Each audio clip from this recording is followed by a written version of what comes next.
I'm here with Rochelle from Queensland Museum. Hello, Rochelle. Hello, how are you? I'm very good, and we're going to have a chat about some cool things that you've been doing. Um, and we're going to start our chat by going back in time. Not in time to the work that you've been looking at and the era and stuff that you've been looking at. We'll get to that. But we're going back in time to young Rochelle. So what was young Rochelle doing that, was there anything you were doing that suggested that you may end up working in paleontology? Were you the dinosaur kid? What was your early story in this area?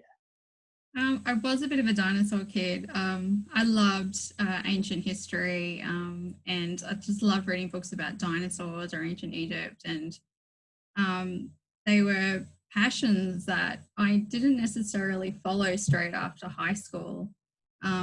I was actually told that I'd either have to be a teacher or go overseas to study these disciplines. And I was a little bit lost for a couple of years after that, and I first studied tourism and worked in hospitality before I then finally decided that I was going to follow my dream and go and study paleontology at university. A little bit different to the kind of standard way that most And it's quite funny. I've had a lot of chats with a lot of folk, and often they've said, my story is a little bit different to the standards. So, but it's interesting, isn't it? You were kind of, in a sense, actively dissuaded. There were some barriers, and you just saw, oh, and I guess that would have. How did you feel about that at the time? Disappointed, dejected? Yeah, definitely disappointed and just quite lost. It was something that I really wanted to follow, but I wasn't really too sure how to do that. But I think the opportunities today are a lot greater, and the universities are providing more paleontology degrees now for people to actually do.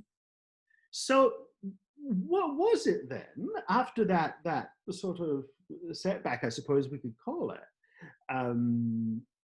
that you were kind of, lost for a couple of years, strolling through the desert, questioning everything? What was it that brought you back? What was there a moment? Was there something that made you go, actually, I need to get back to this thing that I love?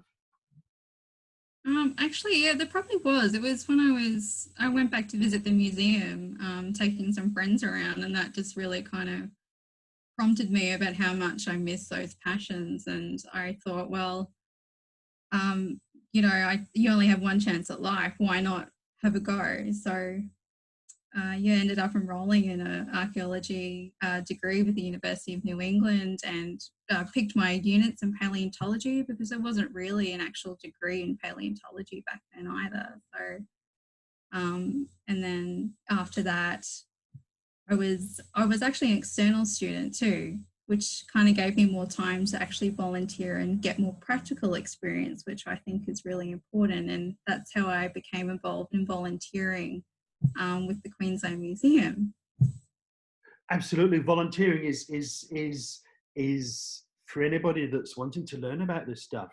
There are often opportunities to volunteer in museums or with other organizations, whether it's paleontology that you're interested, or you mentioned archaeology, ancient Egypt. There are often, whether it's being a volunteer guide, or there are always things that you can do as a volunteer. Okay, so you did your studying and stuff, and I've had the pleasure of spending 2 weeks with you and the team up at South Walker Creek, a fossil site that's gotten some very cool and appropriately awesome media attention in the last sort of little while. So what's it like for you now when you think back to that moment, at that time of, being lost in the desert, as I described, to now look at the stuff that you're doing? I mean, behind you, the picture you're using is of, that's a diprotodon behind you? Yes, we've got a diprotodon shore there. And I know those teeth because I was there and helped with, I mean, there's a photo of those teeth before they're like that. So what's it like now for you to be right where you are? Just amazing. I mean, it's been quite a long journey. This project with South Walker Creek's one I've been involved with for the last 10 years. So, you know, throughout that journey, I've been training and learning everything about paleontology with some really talented women in the Queensland Museum lab, and also working with Scott on different sites, even dinosaurs as well. But one of my expertise that I've kind of fallen into is the fossil preparation of these bones. So, yeah, it's been pretty amazing. And so you say that it's an expertise that you've fallen into. So Yes. so how did you become an expert in fossil prep? By Well, prepping fossils, I suppose. yeah, well, there's no actual degree for fossil preparation. You have to be trained and and gain a lot of experience over many years. So, you know, when I first started volunteering, that was one of the jobs that I started doing. And you first kind of started as a technician, and then you see where your skills are and where they can go, and you then can develop into an actual preparator. And I'm very good at preparing lots of small and very fragile things. And I don't know if that comes from, I really loved arts and crafts as a kid and drawing. So I loved all the kind of fine, detailed things. So it's been really good for this particular megafauna project, because a lot of the fossils are cracked or broken up and very fragile. So I've been able to do a lot of the prep for that. And it probably is. It probably is a reflection of the skills and passions that you've developed over the years that now align with the job that you have in hand. I mean, I remember the first fossil dig I ever went on. They said, right, there's your hammer, there's your brush, that's your spot over there. I'm like, you just start digging. Just what? So yeah, excuse me. It's very much a practical, hands-on thing. And which is why I said, you know, I guess you've learned to be a preparator by being a preparator. Yeah, yeah. It's a lot of hard work too. Like when you're starting out to learn all these different trades, like it's not just a case of going to just, you know, sweep off some dust off a bone. It is, you know, very delicate and hard work trying to get those bones out of the sediment.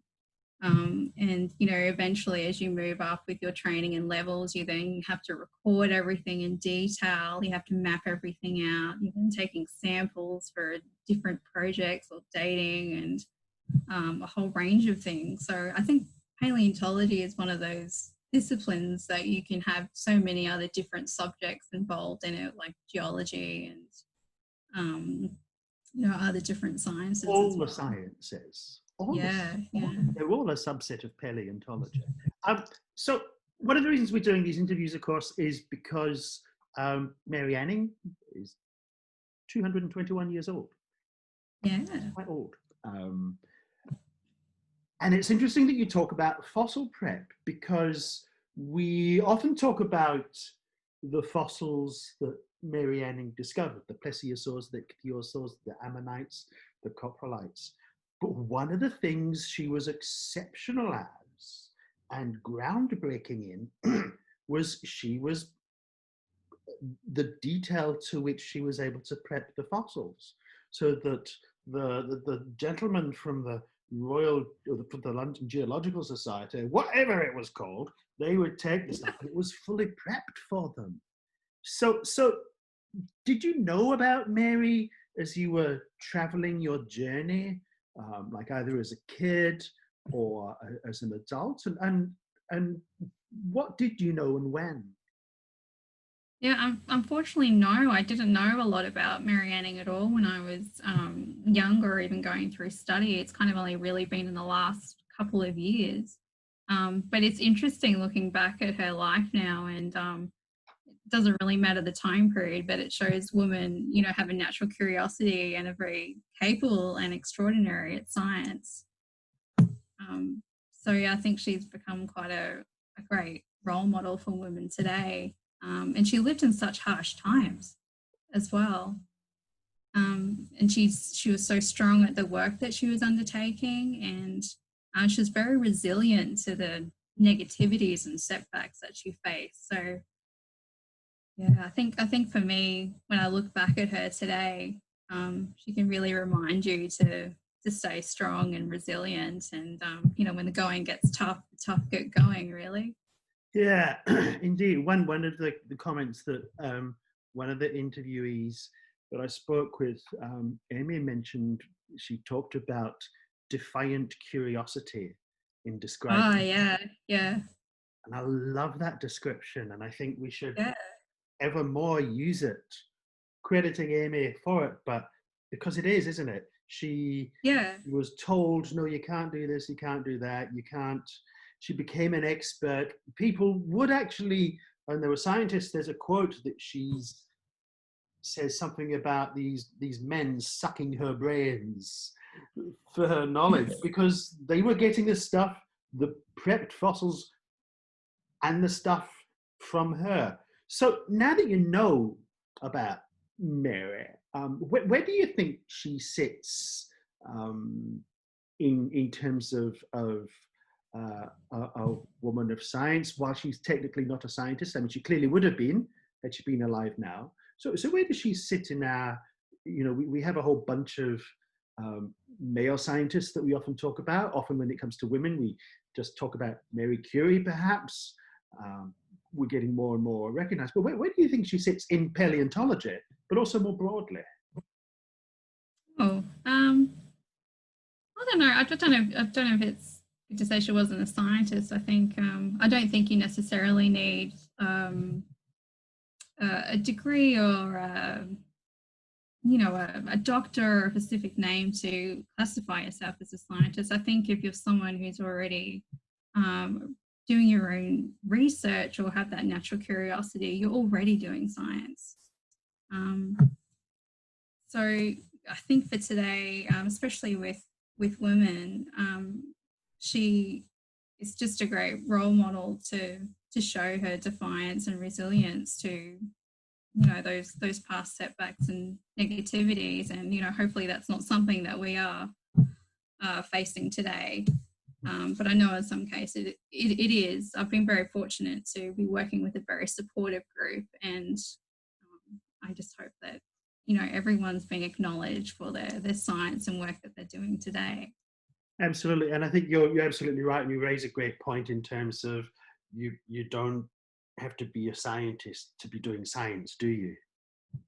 No, no. And look, on that note, thank you so much for spending some time chatting with me and our Dinosaur University followers and supporters. And happy birthday, Mary Anning. Yes, happy birthday, Mary Annie.